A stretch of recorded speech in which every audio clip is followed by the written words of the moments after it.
Hey everybody, I am here again to share a review and taste test of Trader Joe's Sriracha. I've shared probably 4 other Sriracha reviews already, so by now you probably already know I'm obsessed with comparing and contrasting Srirachas. So far, Huy Fong is by far my favorite and nothing else really compares. But as you probably know, there's been a shortage since 2022. For a while in the beginning of 2023, I was able to find Sriracha pretty much anywhere, just at my casual grocery store, or on Amazon, or in specialty stores. But it seems like a second wave of the shortage has really hit, and I can't even find it on Amazon Prime. You can find it fulfilled by merchants, but when I checked a few days ago, it was running for something like $20 for a small bottle. Now, the shortage is actually coming from a drought in Mexico that's impacting the red jalapeno crops that are sourced for Sriracha. It seemed like the worst of the shortage happened over last summer when they had to halt production because they couldn't get the ingredients they needed. But unfortunately, the production and ingredient sourcing problems aren't over. So you may not have it in your local store, or you may see super high prices. Some stores are even limiting the number of bottles you can buy. So that's where my obsession with trying different forms of Sriracha comes in. I actually ran out of the Huy Fong version a week ago, and I haven't been able to find anything under $20. And at the volume of Sriracha I eat, that's a hefty monthly bill. Now, I live in a pretty rural area in north central Illinois, and we don't have a Trader Joe's within an hour drive. I was recently in Chicago and came across one, so of course I had to go in and see what kinds of spicy snacks they have. I spotted their Trader Joe's brand Sriracha at something like $2.95. It was really cheap, so I had to give it a try. Trader Joe's usually does a pretty good job with their branded packaged foods, so I'm hoping this one is going to be better than some of the other ones I've tried. So I'm really excited to give it a try.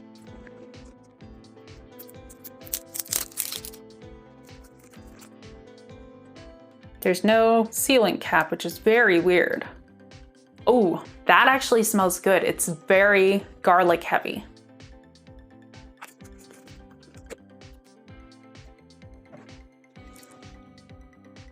The consistency does look pretty similar to the Huy Fong Sriracha, maybe a little bit liquidier, but it's thicker than some of the ones I've tried.